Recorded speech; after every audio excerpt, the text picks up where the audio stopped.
તમે થોડોક જવાબ આપો એટલે ખબર પડશે. આખા રામાયણનું મુખ્ય પાત્ર કયું છે? આખા રામાયણનું મુખ્ય પાત્ર કયું છે? બોલો. રામાયણનું મુખ્ય પાત્ર કયું નથી ખબર? હે? રામાયણનું રામ. અને સુંદરકાંડનું મુખ્ય પાત્ર કયું છે? હનુમાન. તો સુંદરકાંડમાં મુખ્યત્વે હનુમાન એ મુખ્ય વ્યક્તિત્વ છે. હવે હનુમાનના પાત્રમાં આપણને દૈવત શાસ્ત્ર માઇથોલોજી તો જોવા મળશે, પણ સાથે સાથે ઐતિહાસિક વાત પણ જોવા મળશે. હનુમાનના પિતા વાનરરાજ કેસરી અને માતા અંજનીના પુત્ર, એટલે એમને બે ઉપનામ મળ્યા, કેસરી નંદન અને અંજની પુત્ર. આ બે નામ પણ એને કહેવાય. ખાલી જગ્યામાં આવું પૂછાય કે હનુમાનનું બીજું નામ શું? તો કેસરી નંદન પણ કહેવાય, અંજની પુત્ર પણ કહેવાય. પછી હનુમાન કેમ કહીએ છીએ? તો હનુ એટલે દાઢી, અને એનો ફેસ થોડોક જુદો છે.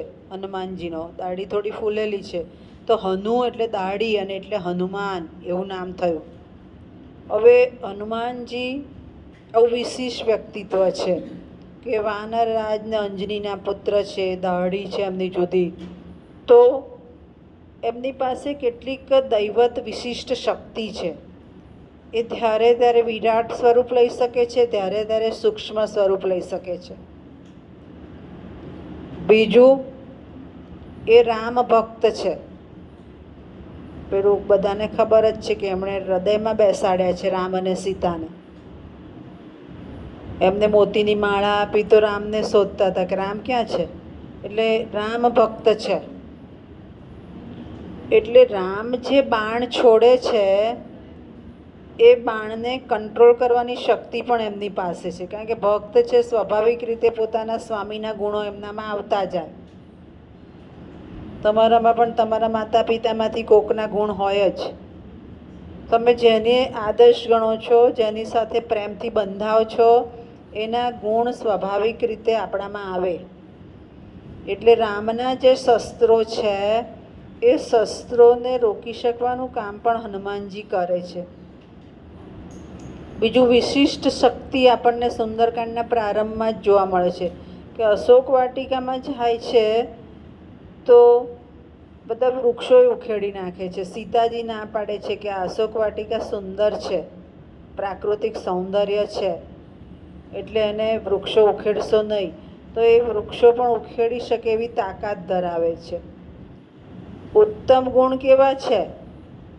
તો જ્યારે રામે મોકલ્યા કે જાઓ તમે સીતાની ભાળ લઈ આવો, સીતાજી છે કે નહીં, તો ત્યાં ઉત્તમ ગુણ એ છે કે પોતે એને રામ આપે છે કે આ અભિજ્ઞા, તમે એમને ઓળખજો, આ સીતાજી.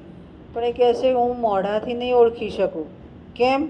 તો એમણે હંમેશા એમના પગ જોયા છે, પ્રણામ કરે છે ત્યારે. એટલે એમ કે હું સીતાજીને પગથી ઓળખી શકીશ કે આ સીતાજી. હું તમે મને ઓળખ આપશો એનાથી નહીં ઓળખી શકું. એટલે ત્યાં એમની જે ભાવના છે કે સેવક તો છે, સાથે સાથે માતૃભાવ પણ છે સીતા માટે, અને સીતા માટે જ જાવું છે. તો સેવકના પૂરા લક્ષણ છે કે સેવક કેવો હોય? તો સીતા માટે ગયા છે, વચ્ચે પહેલાં સુરસા નામની રાક્ષસી આવશે. સુરસા નામની રાક્ષસીને પણ કહે છે કે પહેલાં મને અંદર જવા દે, હું અંદર જઈને આવીને તારી સાથે વાત ભીડીશ, ત્યાં સુધી મારું જે કામ છે એ કામ હું પૂરું કરીશ. એટલે સેવક કેવો હોય? તો સેવક એવો હોય કે જે સ્વામીએ કામ સોંપ્યું છે એ પૂરું થાય એ કરે. અહીંયા પણ એક દૈવત શાસ્ત્ર છે કે સુરસા એ રાક્ષસી છે.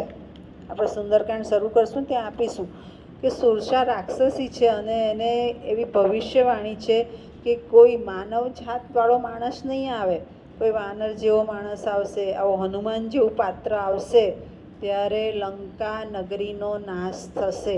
એટલે સુરસા હનુમાનને જોઈને જ સમજી જાય છે લંકાની રખેવાળ છે સુરસા, અશોક વાટિકાની રખેવાળ લંકાની જ છે, શરૂઆત ત્યાંથી જ થાય સુરસાથી. એટલે સુરસાના મનમાં એક ચોક્કસ એનો જે ભવિષ્યવાણી છે પ્રતિબિંબિત થાય છે કે હવે લંકાનો વિજય નિશ્ચિત નથી. આ જે સામેથી સેવક આવ્યો છે એનો જે સ્વામી આવશે એનો જ વિજય થશે.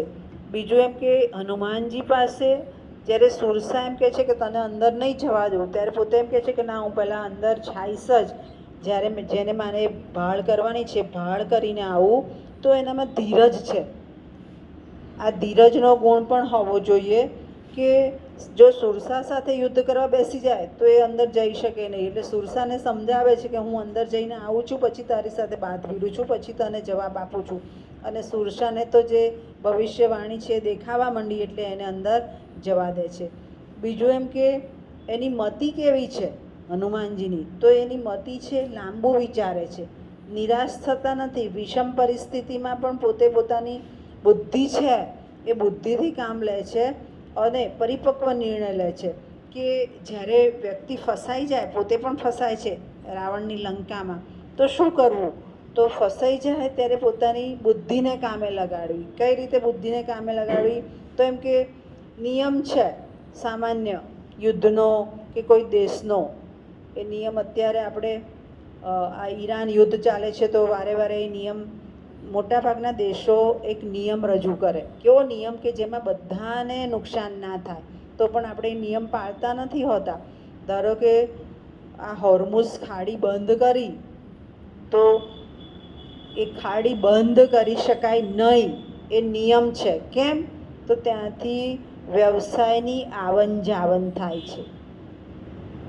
એટલે આ બધા નિયમો કેવા હોય કે જેમાં મોટા ભાગની વ્યક્તિઓ, મોટા ભાગનો સમાજ, મોટા ભાગનું વિશ્વ, એ વિશ્વને હાનિ ના પહોંચે એવા નિયમો હોય અને એનું પાલન કરવું પડે, પણ આપણે કરતા નથી. પછી એવો પણ નિયમ છે જે મહાભારતમાં પણ ના આવ્યો કે જ્યારે વ્યક્તિ લડે છે ત્યારે એને નીચલા ભાગમાં મારી શકાય નહીં, કેડની ઉપરના ભાગમાં જ મરાય, નીચેના ભાગમાં મરાય નહીં. છતાં પણ એમ કે ભીમને અને દુર્યોધનને યુદ્ધ થયું ત્યારે નીચલા ભાગમાં માર્યું છે. એટલે જ્યારે આ બધી વસ્તુઓ થાય તો એ જે નક્કી કર્યું હોય એ નિયમની વિરુદ્ધ જાઓ છો. અહીંયા પણ દૂતનો નિયમ છે કે કોઈ વ્યક્તિ દૂત તરીકે આવી, દૂત એટલે મેસેન્જર, મેસેજ લઈને આવી તો એમ કે તમારા ત્યાં આવી છે, એ વ્યક્તિનો પ્રદેશ નથી, એ વ્યક્તિ બહારની વ્યક્તિ તમારે ત્યાં આવી છે, તો દૂત અવધ્ય છે. એ તરત જ રાવણને કહે છે કે તમે દૂતનો નાશ ન કરી શકો, દૂતને મારી શકો નહીં. દૂત તો સ્વામીનો મેસેજ લઈને આવ્યો છે, દૂત તો સમજાવવા આવ્યો છે, દૂત તમને કહેવા આવ્યો છે. એને તમે મારી નાખો તો આગળ કઈ વાત થવાની છે? એટલે એમ કે એનામાં ધીરજ છે, એનામાં બુદ્ધિ છે અને કેવા નિર્ણયો લે છે તો જે સામૂહિક હિત થાય એવા નિર્ણયો લેતા આપણને હનુમાન જોવા મળ્યા છે. બીજા સુગ્રીવ છે, સુગ્રીવ એ પણ હનુમાનનો રાજા જ છે. એ સુગ્રીવના સચિવ તરીકે રહ્યા છે. મોટે ભાગે રાજા ક્યારે ચાલે? રાજા નિર્ણયને અમલમાં મૂકે છે, સ્વામી નિર્ણય જણાવે છે, એનું પાલન કોણ કરે? સ્વામીનું પાલન સેવક કરે. રાજા જે નિર્ણય લે છે એનું પાલન કોણ કરે? સેનાપતિ અને વજીર. વજીર બતાવે છે કે તમારે આ નિર્ણય લેવાય, રાજા તો એને અમલમાં મુકાવે છે. રાજા જોવા ના જાય કે બહાર શું થાય છે, એ વજીરને ખબર હોય. એટલે પેલું એને શું કહેવાય? ચેસ. ચેસ કેટલાને રમતા આવડે છે? કોઈને નહીં. ઓ બાપા, રાજાને ચેસની રમતમાં પણ પહેલો ના ઉડાવાય, કારણ કે વચ્ચે આગળ એને નાના નાના સૈનિકો કહેવાય, ઘોડા, હાથી એવા કહેવાય. એ આખું આપણને રાજકીય બાબતો સમજાવે છે ચેસ, કે તમારે ધીમે ધીમે રાજાનું જે સ્ટેચ્યુ હોય ને ત્યાં સુધી પહોંચાય. અને રાજાને ચેસમાં પણ એક ડગલું જ ખસેડે. રાજા અમલમાં મૂકે છે, વજીર ચારે બાજુ જાય. કેમ? તો વજીરે કામ કરવાનું છે, મંત્રીએ કામ કરવાનું છે. અકબર કેમ ચાલ્યા? બિરબલને લીધે ચાલ્યા. રામ કેમ જીતી ગયા? એના સેવકને લીધે જીતી ગયા, હનુમાનને લીધે. એટલે તમારી પાછળ જે કામ કરે છે, તમારી સાથે જે કામ કરે છે, એ વ્યક્તિ તમને વફાદાર હોવો જોઈએ. વફાદાર તો હોય, સાથે સાથે બુદ્ધિશાળી હોવો જોઈએ, નિર્ણયાત્મક શક્તિ ધરાવતો હોવો જોઈએ. એ બધી જ બાબતો હનુમાનમાં બતાવી છે. અને રામ રાવણના યુદ્ધ વખતે જે એમણે સૈન્ય લઈ ગયા, વાનર સૈન્ય, એ આખું વાનર સૈન્ય પણ હનુમાનના નિર્ણય પ્રમાણે ચાલ્યું છે. અને જે એમણે સુગ્રીવનો સચિવ રહ્યો, સચિવ એટલે મંત્રી, એ સચિવમાં જે ગુણો જોઈએ એ જ ગુણો એમણે જ્યારે રામના ભક્ત થયા, સેવક બન્યા, ત્યારે આપ્યા. હવે આપણને આ હનુમાનનું પાત્ર શું શીખવાડે છે?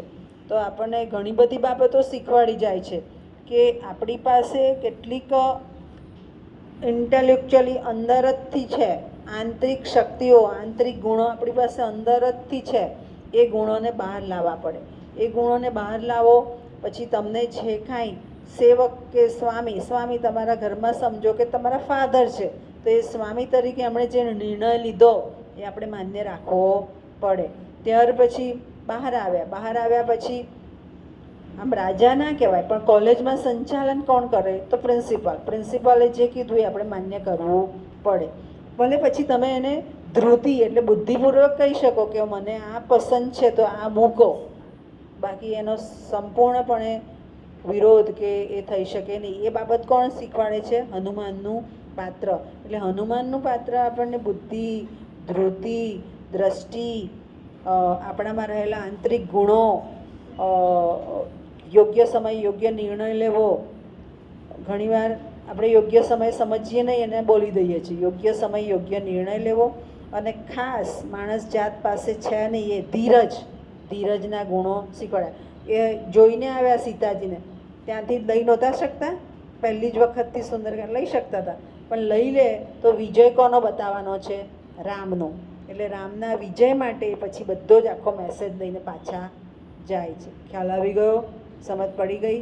આ હનુમાનનું પાત્ર મુખ્ય પાત્ર છે અને પૂછાય જ. ખ્યાલ આવી ગયું?